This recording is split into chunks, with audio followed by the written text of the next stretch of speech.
Jean-Christophe Couvi du syndicat SGP Police, que sait-on de cette cavale qui a duré un petit peu plus de 12 jours et qui était entre la France et l'Espagne?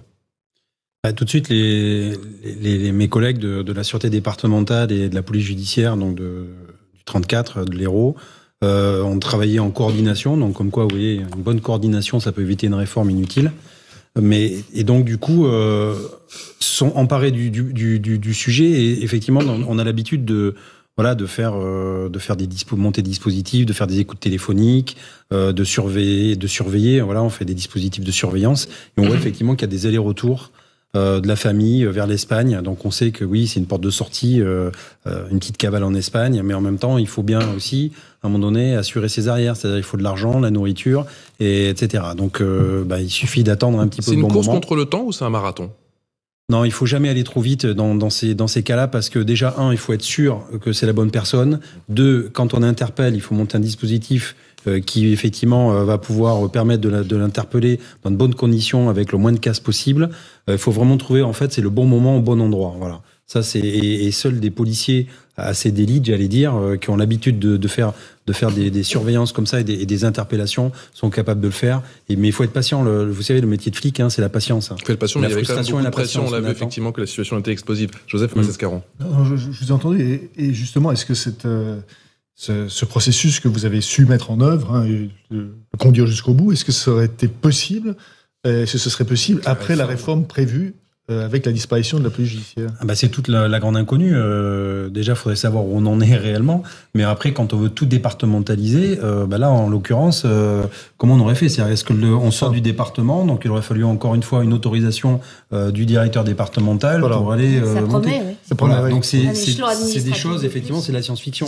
Nous, c'est pour ça qu'on demande au cas où, si la réforme il devrait y avoir, de garder cet aspect de zone pour la police judiciaire, parce qu'on voit bien que, encore une fois, j'aime pas parler d'élite, parce que pour moi tous les fonctionnaires de police sont capables de faire ça, mais en fait ils ont des moyens et on a plus de moyens, ils sont vraiment entraînés pour, et on leur donne le temps aussi de faire des belles affaires comme ça, comparé par exemple à la sûreté départementale ou au BSU, brigade de sûreté urbaine, qui elles sont engorgées par la petite procédure de la petite délinquance, et donc ils n'ont pas le temps de tout se coordonner. Mais en fait, quand on a une belle coordination de services et qu'on n'a pas forcément des luttes de pouvoir des directeurs, on se rend compte qu'en fait, les policiers, ils travaillent main dans la main. Ouais. Peu importe le service, on a le même flocage dans le dos. Peu importe le service, peu importe le pays. Oui, et puis ça, c'est normal, c'est la coordination entre les différents pays. Je veux dire, les directeurs. Et peu importe les directeurs, mais les policiers se connaissent. Enfin, voilà, il y a, encore une fois, il y a une coopération internationale entre l'Espagne, la France, enfin tous les pays limitrophes et même dans le monde. Il y a des très bons rapports. Vous savez, les policiers dans le monde, on a la même vertu, et en fait on sait se reconnaître et discuter entre nous, parce que tout de suite on a on a le même échange en fait. Donc c'est très facile. Jean-Christophe Couvi, c'est pas la première fois que les propos de cette famille sont dignes. Ça continue, est-ce de nature à ramener le calme effectivement à Montpellier?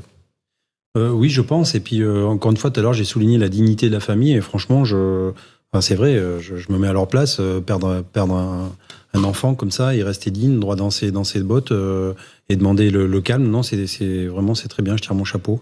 Et après, content que nous policiers, on puisse aussi participer à cet apaisement en interpellant la personne. Maintenant, c'est à la justice de statuer. Il y a une forme de pression, Jean-Christophe Couvi, sur cette affaire. Bien sûr.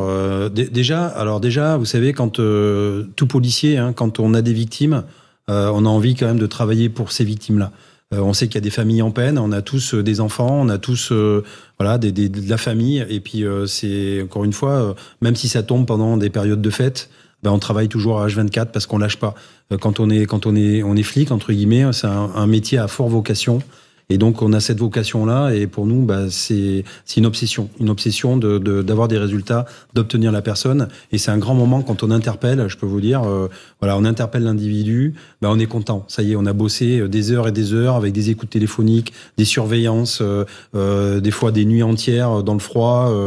C'est des choses qu'on voit pas, mais que le public ne connaît pas. Puis il y a toute cette ambiance. Et en fait, quand on le chope, c'est un grand moment, parce que justement, ça y est, il y a tout qui retombe là. Et après, on est content de la belle affaire, on est content, on rentre chez soi, et on a l'impression d'avoir aidé la société, d'avoir servi à quelque chose. Et ça, c'est très important. Philippe Guibert, consultant Jean-Christophe Couvi, il y a une règle. Du syndicat SGP C'est la Police. justice.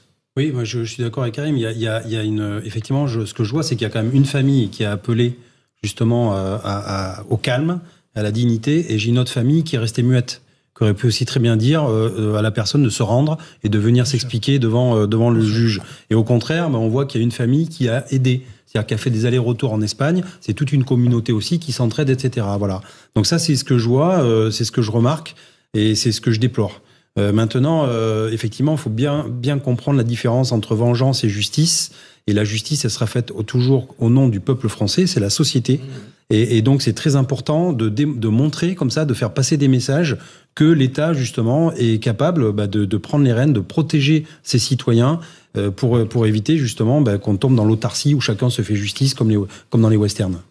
La crise des médecins.